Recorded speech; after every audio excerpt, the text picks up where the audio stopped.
nəql eləyirlər bunu. Ki, Peyğəmbər belə buyurdu. Əlinin xəndəkdə vurduğu bir zərbə qiyamətə qədər cin və insanların ibadətindən üstündür. Baxın, ən məşhur sözüdür xəndəyin. Bir zərbəsi Həzrət Əlinin xəndəkdə vurduğu bir zərbəsi qiyamətə qədər əfzəlülün ibadiyyət səbəbi, qiyamətə qədər cin və insanların hamısının ibadətindən üstündür. Niyə? Niyə sizdə? Çünki qabağından çıxan İslam'a görə necə sataşırdı? Aramızda bir kişi var, yoxsa yox. Demirsiniz, bizi öldürsə cəhənnəmə gedirik. Gəlin, məni göndərin cəhənnəmə.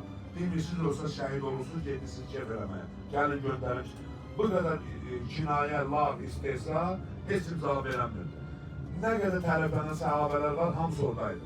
Heç birinin səsi çıxmır. Bu gördüyünüz ərazi Xəndək müharibəsinin baş verdiyi ərazidir.